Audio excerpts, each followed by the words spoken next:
Peace and greetings, and welcome to another episode of Fireside Chats, where ancient wisdom meets the modern age.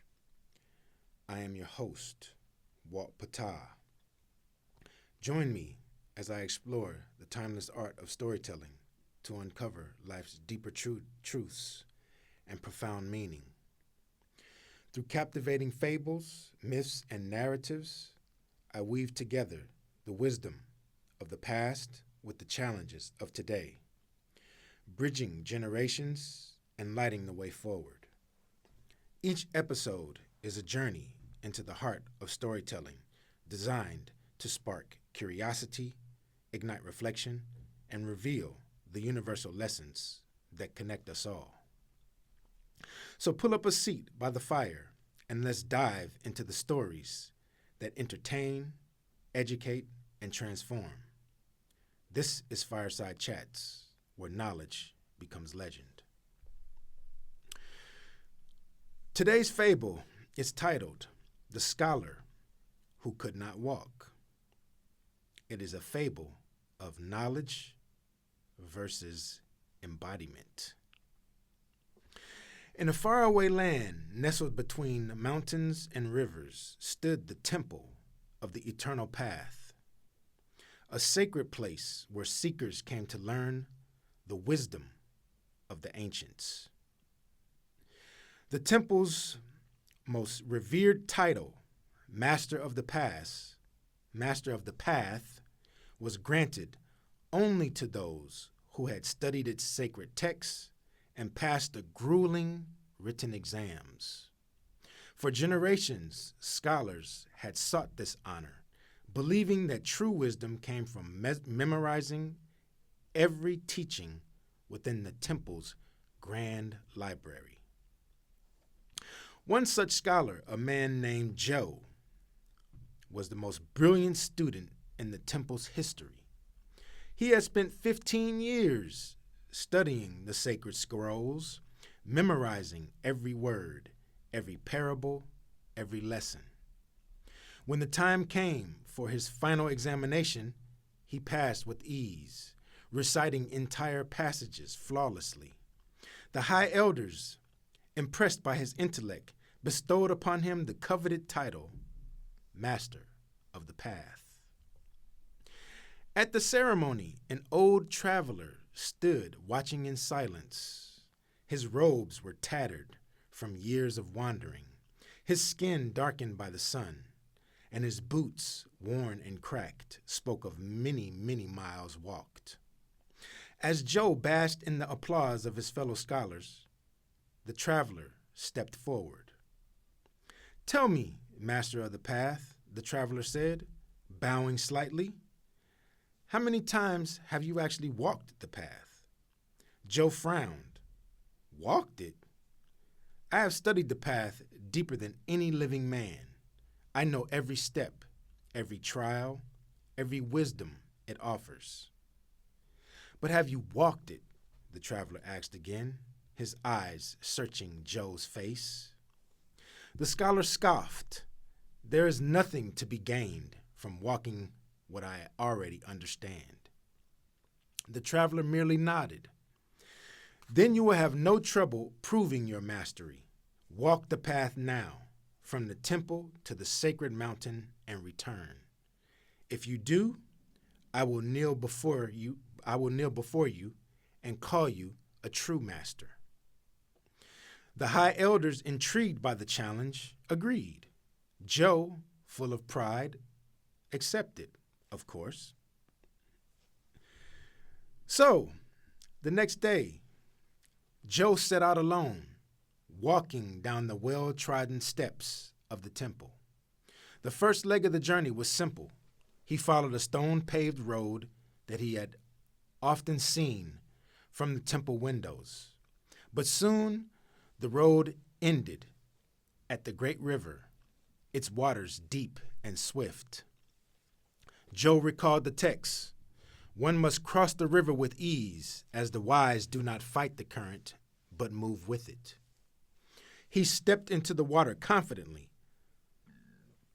only to be swept off his feet.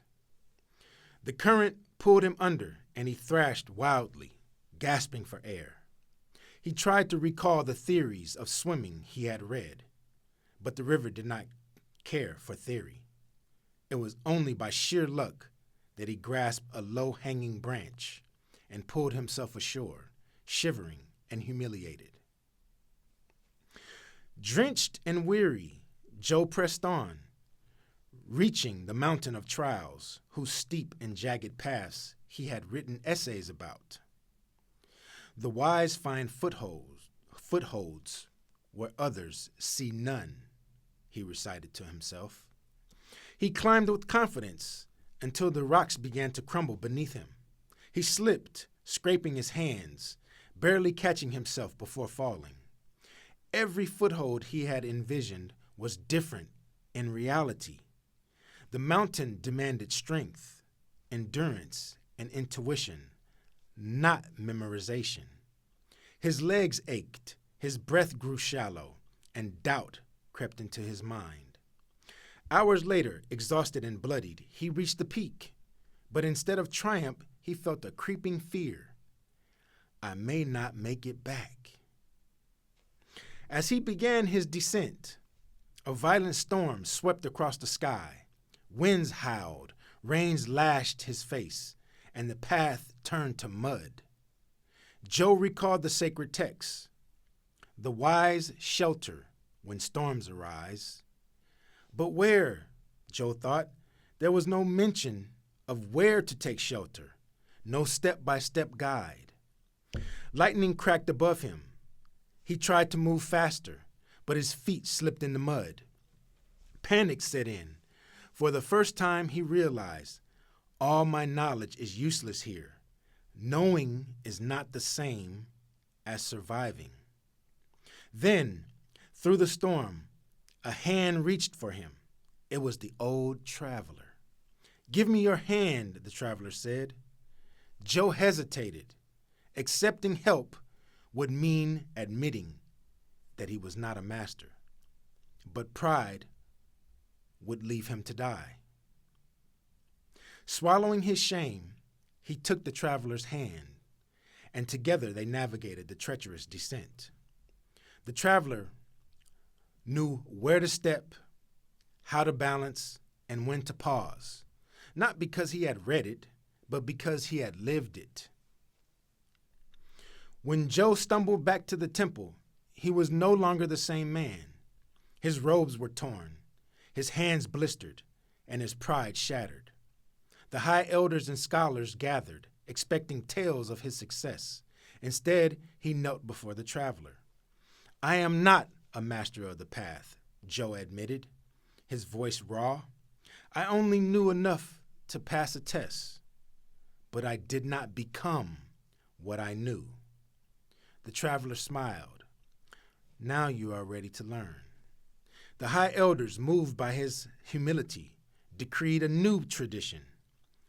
No scholar would receive the title of Master of the Path until they had walked it, suffered it, and embodied its lessons. And so, the temple of the eternal path was forever changed, not by a scholar, but by a traveler who had walked the road himself. The end. The moral of today's fable is that a title means nothing if it's not lived. True wisdom is not what one knows, but in what one becomes. I am your host, Walt Patah.